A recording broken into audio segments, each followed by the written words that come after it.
Las 9:09 y ya le estamos dando la bienvenida al ministro de Transporte, Víctor Rossi. ¿Cómo le va? Bien, muy bien. Bueno, con una jornada complicada para andar en la calle hoy, ¿eh? Bueno, sí, pero no solo para mí. Sí, no, obviamente todos los uruguayos. para todos y desde temprano. Tener en Puerto cuenta... cerrado, ¿no? Decía... Sí, Puerto y aeropuerto. Y aeropuerto también con dificultades. Y como decía recién Vivone de Bomberos, las informaciones que ellos tienen es que a partir del mediodía esto se intensificaría. Entrando directamente en una enorme cantidad de temas que lo han tenido, ministro, al ministerio de alguna manera... puesto allí en primerísimo plano a partir de las noticias de UPM y la necesidad de todo el tema de infraestructura, a partir de la posibilidad del TLC con China y los contactos realizados justamente para tratar de captar inversiones para lo que se necesita, para lo que se viene. ¿Cómo ve eso? Es decir, ¿cómo ve este periodo por venir en el que uno augura o intuye que vamos a tener grandes obras por delante? Y bueno, de algún modo lo preanunciábamos meses atrás. Había un momento donde el país tenía dificultades, se enlentecía en su economía, pero todas las perspectivas anunciaban de que iba a haber una reactivación importante. Y bueno, bienvenido para el país y para el propio Ministerio de Transporte. Mucho trabajo para no aburrirse. Para no aburrirse, pero que genera obviamente la preocupación de que se necesitan inversiones. Porque digo, recordemos que previamente al anuncio de UPM estábamos en un periodo en el que Ministerio de Economía mediante teníamos un cierto, llamémosle, recorte en inversiones. Bueno, esto hay que salir a buscarlo. ¿Qué resultados? Pero nunca en infraestructura. Los recortes de los cuales se estuvieron hablando en estos últimos meses nunca tomaron centro en la infraestructura, porque desde el principio el gobierno, incluso el propio presidente, anunció la necesidad de un esfuerzo grande del país para invertir en infraestructura, ampliamente la palabra infraestructura. También infraestructura en lo que tiene que ver con los caminos, con las rutas, con los puertos, pero en general el país necesita en este momento un esfuerzo de inversiones y ahora hay una serie de hechos que de algún modo están facilitando o impulsando la necesidad de ese esfuerzo de inversiones y en infraestructura particularmente. Usted hacía referencia al viaje a China, al tema de UPM, el propio intercambio que se realizó con la República Argentina. Todas estas acciones tienen como uno de los temas, por lo menos, el tema de la necesidad de concretar negocios e inversiones. ¿Favorece que el interés, por ejemplo, que se vio en el presidente argentino Mauricio Macri, sea que no solamente Uruguay negocie con China, sino con la región? Digo, favorece desde el punto de vista de infraestructura. ¿Podemos hablar tal vez de que como Mercosur es todavía aún más atractivo para lo que puede quedar para Uruguay en materia de inversiones, de infraestructura? A mi entender, sería mucho mejor para el Uruguay y para la región que pudiéramos avanzar en concretar intercambios, condiciones de comercio, inversiones en conjunto, como Mercosur. Lamentablemente en estos últimos tiempos ha habido demasiado desencuentros, demasiado posturas particulares y en realidad todos los uruguayos percibimos que el Mercosur no ha funcionado como un proceso de integración, de fortalecimiento colectivo de la región. Bueno, siempre es mejor procurar no perder la esperanza y trabajar con esa decisión. Pero mientras tanto, el país tiene la obligación, por el país mismo, por sus ciudadanos, de defender sus intereses. Y el relacionamiento, por ejemplo, que se plantea respecto a China, nosotros vendemos en la región, no solo el Uruguay, vendemos alimentos. Tenemos la capacidad de producir alimentos mucho más allá de nuestra producción. Y con esos alimentos, ¿qué hacemos? Se los vendemos a los que lo necesitan, China es un enorme mercado que necesita alimentos, pero si hay otros países que compiten con nosotros y pueden entrar en condiciones sin aranceles, mientras que nosotros, por nuestros problemas de entendimiento en la región, tenemos que pagar 28-30% de aranceles, estamos de alguna manera renunciando al trabajo nacional y al trabajo regional. Y por eso la iniciativa que ha tomado el gobierno uruguayo es una iniciativa que vale para Uruguay, pero que vale también para la región, mucho mejor para la región. Pero si no, tenemos la obligación de seguir trabajando por colocar la producción del Uruguay. ¿Tiene plata para hacer el puente a Buenos Aires, a Argentina? Bueno, la verdad es que las relaciones con Argentina han cambiado, yo digo, violentamente, fuertemente, ¿Positivamente? en estos últimos meses, y por suerte en este caso con un signo positivo. Y la relación se ha hecho muy fácil, muy abierta. No son todas absolutas coincidencias, pero se han superado muchos problemas que venían de tiempo atrás y ya hay resultados concretos, muy concretos, que han permitido un relacionamiento de confianza, de ida y vuelta, y donde aparecen entonces ideas, iniciativas, donde incluso resurgen algunas iniciativas como este puente, que no es el puente Colonia-Buenos Aires, aquel mega emprendimiento que todavía está muy lejos del punto de vista financiero, del punto de vista ambiental, del punto de vista técnico, sino que es un puente mucho más modesto, un lugar muy cercano a la playa de La Graciada, y por algo ese lugar se eligió para aquel cruce de nuestra historia. Es un lugar, el puente es más modesto, y es posible, es accesible. Tiene la dificultad de que en un tramo en la República Argentina la conexión tiene que ir por sobre el delta del Paraná, que eso genera algunas complicaciones ambientales, pero es accesible. Y lo que hicimos no fue anunciar un puente, porque no está la decisión tomada, ni mucho menos. Lo que hicimos fue retomar de común acuerdo el estudio para ver si eso aporta, si eso es factible y si eso puede admitir una inversión conjunta de nuestros países. Bueno, es parte de los elementos a definir. No sea malo, usted sabe más o menos. 10 veces menos que el de Colonia a Buenos Aires. Pero tienen una estimación, más allá de la factibilidad y el estudio. No me haga payar. Se ha formado una comisión con equipos técnicos que van a ser pivoteados por los dos embajadores de Uruguay y Argentina. Y bueno, y ellos van a analizar los aspectos técnicos, los aspectos de costo y también las alternativas de financiamiento, que pueden ser más de una. Y a partir de ahí tendremos los elementos para recomendarle a los presidentes si vale la pena y en qué tiempo se puede abordar.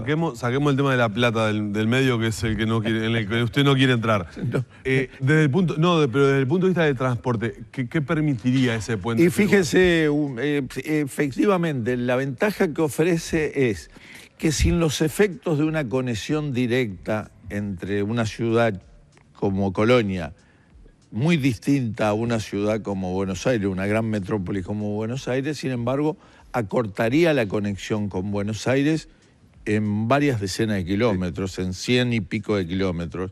Eso es muy importante, pero lo más importante es que conectaría los dos centros graneleros, el de Uruguay, que es Nueva Palmira, y ni que hablar, Zárate y la zona de Campana, Rosario, el Bajo Paraná, que es un gran concentrado, no solo el grano argentino. El granero del mundo se le dice, ¿no? Bueno, en buena medida. Es uno de los centros que influye en el precio de los granos en el mundo. Sí. Lo que pasa ahí y repercute en la bolsa de Chicago. Exactamente. Es uno de los centros de referencia, porque viene lo de Paraguay, viene lo de Bolivia, también ahí.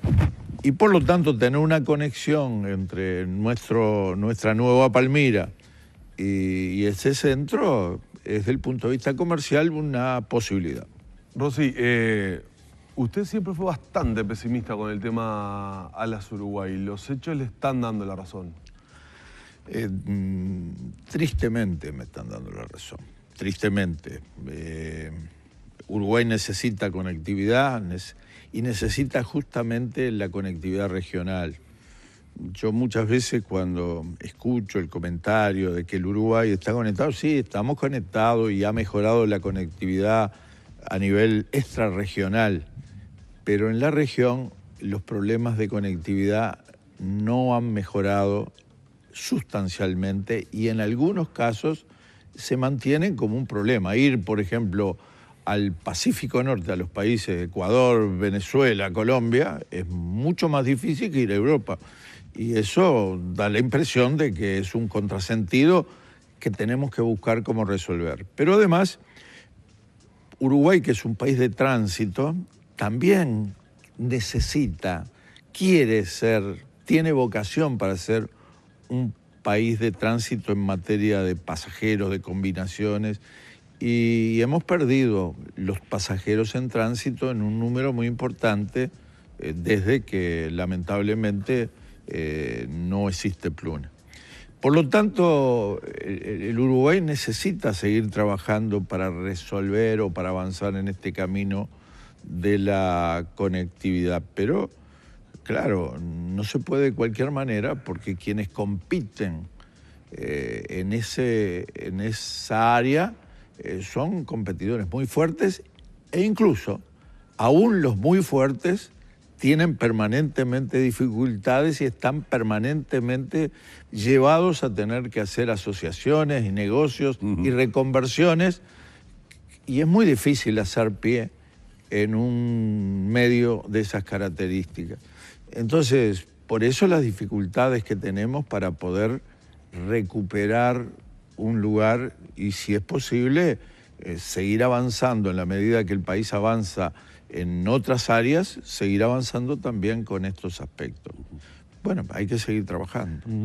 Hoy aparece, no sé si leyó Búsqueda en la mañana de hoy, aparece una extensa nota hablando sobre la situación de Alas Uruguay y, entre otras cosas, menciona a la presidenta de la aerolínea, Sabrina Acevedo, donde dice bueno, que cree que López Mena sigue operando, jugando detrás de esto. De hecho, habla de alguna cierta, esta versión de Búsqueda, alguna cierta conexión de López Mena con la boliviana Amazonas, que acaba de iniciar las operaciones en el país. Y dice que una solicitud del ministro Rossi estuvo detrás de la auditoría que les quiso realizar la Dirección Nacional de Aviación Civil. Bueno, primero, el comentario y las declaraciones y lo que refleja Búsqueda, lo hemos leído, por cierto, y nos reservamos opiniones. Son momentos muy difíciles y muchas veces aparecen comentarios.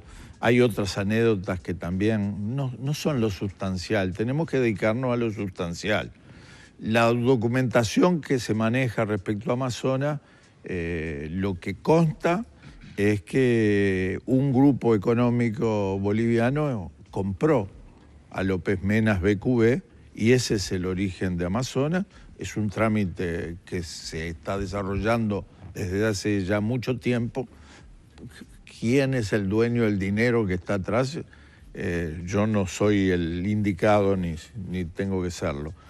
En lo que tiene que ver con la solicitud mía, no es verdad, pero más allá de eso, yo soy el presidente de la Junta Nacional de Aeronáutica y como tal, por cierto, es mi obligación estar informado de cómo se desarrollan los servicios comerciales en el país y de pasajeros, y en buena medida hay un organismo especializado que es la DINASIA, que cuando analiza para otorgar las certificaciones, tiene que tener en cuenta también el factor económico-financiero de las empresas, porque es de enorme sensibilidad la relación que hay en el transporte aéreo entre la situación económica y la seguridad de los pasajeros en el vuelo. Por lo tanto, más allá de la intención y de la veracidad de los comentarios, yo creo que cada uno de nosotros tiene que cumplir con su obligación porque después Claro, porque acá no lo se que puede se hace es reparar. adjudicarle intencionalidades a usted como para poner palos en la rueda. Intencionalidad es ninguna, y le consta la propia presidenta, con la cual he tenido comunicación particularmente en estas últimas horas, porque ella me ha venido anunciando lo que viene pasando y cuáles son las perspectivas que se plantean para estos 60 días. No hay más plata, ¿no? Para los objetivos que se plantean para estos 60 días, que son fundamentales para poder defender todo lo que sea posible defender. ¿Qué es lo que y en buscan? ese Inversores sentido, privados. y en ese sentido ella sabe que cuenta con nuestro apoyo. Pero el Estado, también sabe ella, no ha resuelto no transferir más dinero directamente. O sea que tiene que venir un proveedor y poner. Bueno, soluciones puede haber, esperemos que haya, y está informado los directivos de ALAUSU que en lo posible hemos trabajado en esa dirección, en un camino que sigue sin ser fácil. Ministro, tengo que en el cierre llevarlo a un tema que es fundamental porque es el reclamo en cada uno de los consejos de ministro abiertos que se realizan. Usted es de las figuras más convocadas por la gente del interior profundo de nuestro país, preocupada por el estado de rutas, de caminos, etcétera, etcétera. ¿Qué le podemos decir a esa gente que obviamente está esperando respuestas? Recuerdo, por decirle puntualmente, la situación de la 30, que tantas veces ha generado reclamos. ¿Por qué recuerda la 30? Recuerdo la 30 porque hace muy pocos días atrás, en uno de los últimos consejos de ministros, se habló justamente de lo que se estaba realizando. Porque es muy popular la 30. Uh-huh. Pero no es ni la más rota ni la más transitada, es la más publicitada. Pero en la 30, usted tal vez no sepa que ya se inició desde la Ruta 5 no solo la recuperación de la base, sino que se empieza a avanzar la carpeta asfáltica para primero asegurar la entrada a Tranqueras, para después llegar a Masoller, y está planificado y ya ha otorgado los contratos para que la obra, que lamentablemente lleva tiempo y mucho tiempo, llegue a Artigas. Y así como le digo a la 30, hay un programa y hay mucho trabajo y va a empezar a acumularse ese trabajo que se puede encontrar en distintos puntos del país, se va a empezar a acumular y va a empezar a cambiar una situación que nosotros tenemos perfectamente cuantificada, y por cierto que sabemos que muchos vecinos del país tienen situaciones que no son las situaciones que queremos y necesitamos los uruguayos. De hecho, la producción nos está diciendo ahora por interno que están llamando muchos televidentes molestos justamente por las distintas situaciones de las rutas en distintos puntos del país, porque por suerte nos ven en todo el país. Pero por favor, el reclamo es ruta a ruta y mejora. Pero por favor, tenemos ruta a ruta, en algunas se está peleando, en otras estamos tratando de llegar a poder mejorar, Claro. Y ahora, en otras hay proyectos que demoran en aterrizar. ¿Pero por qué demora tanto? Le iba a preguntar eso, porque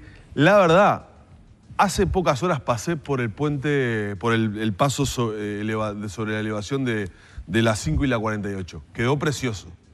Pero ¿cómo demoró eso? Bueno, pero... Porque digo, si demoramos para hacer lo que demoramos en ese lugar, lo que será para refaccionar rutas. Pero usted, seguramente un periodista atento, Sí. habrá escuchado la explicación que se dio reiteradamente respecto a lo que estaba pasando ahí. Sí, sí. ¿Qué pasa? En este país existió abril del 16, y en abril del 16 pasaron muchas cosas. Y desde abril acá, incluyendo hoy, está llovinando y lloviendo y generando situaciones que hacen muy difícil trabajar para recuperar situaciones de pavimentación. En aquel abril, la empresa Hernández y González, que es la que culminó ese precioso cruce elevado de las Piedras, Sí, que quedó muy lindo. estaba trabajando justamente en el departamento de Soriano, en la Ruta 12, Colonia y Soriano.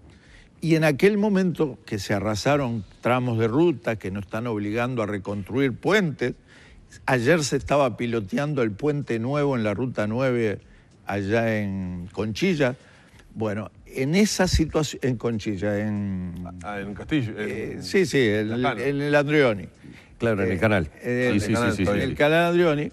Bueno, entonces tuvimos que optar si se quedaba la empresa trabajando para reparar parte de los daños que se había generado por la situación que se había vivido, o se venía a cumplir con los plazos de la piedra. Y decidimos que demorara un poco más y se quedara en Soriano. Y bueno, y demoró, y hubo planteos en aquel momento a nivel de vecinos, fuimos a hablar con los vecinos, hubo planteos de legisladores, se les explicó a los legisladores, se explicó públicamente, se inauguró precioso, terminado ahora la hora, y volvimos a explicar y a pedir disculpas por la demora. Y bueno, es eso lo que pasa, porque en todos lados aquello de no se puede silbar y comer gofio. Y tenemos problemas, sí, de agilidad de respuesta, porque hay toda una serie de procedimientos burocráticos que no podemos eludir y que a veces nos llevan mucho más tiempo del que queremos para poder aterrizar en una obra. Y cuando aterrizamos en una obra, no es llegar y tocar con la vara mágica. Una obra exige a veces trabajo de meses y de años. Y cuando hay sol, se levanta polvo y molestamos a la gente. Y cuando no hay sol, el barro molesta a la gente y es difícil avanzar. Nos está pasando eso con Tonkinson y Civil. Vamos a habilitarlo antes de fin de año, pero no va a quedar terminado en los detalles hasta un poco después. ¿Por qué? Porque como se hizo junto, combinado esos dos pasos, uno por arriba y otro por abajo, las lluvias y el agua ha sido un enemigo de la empresa que le ha complicado la vida a la empresa y nos ha complicado la vida a nosotros. Entonces, hay cosas que a veces no basta con la voluntad y vamos a seguir trabajando y vamos a mostrar mejoramiento en el futuro inmediato, pero no milagro. Mejoramiento. Mejoramiento en el futuro inmediato es la respuesta entonces para toda la gente que ha llamado. Obviamente, ahora cuando recordaba el caso del canal Andrioni, fue una crecida impresionante la que barrió prácticamente con parte de la base. Rutas se afectaron. Y tuvimos unas inundaciones que generaron un destrozo en caminería y en rutas nacionales que fue impresionante. Estamos empezando el puente en Rosario ahora, porque también se nos llevó otro puente en la Ruta 1. Entonces, esos son fenómenos que son excepcionales, pasan cada tantos años. Es verdad. Pero pasaron en un momento donde no estábamos bien parados. Exactamente. Esperemos estar un poco mejor parados en lo que viene, en lo que resta de este año y fundamentalmente para el próximo año. Ministro, lo tenemos que liberar, ya estamos en las 9:31, creo, 32. Le agradecemos mucho los minutos que nos ha dispensado aquí en la mañana. Gracias a ustedes. Gracias. El ministro de Transporte, Víctor Rossi, con nosotros. Esperamos por lo menos haberle trasladado todas las inquietudes que ustedes querían en esta mañana aquí en Arriba Gente.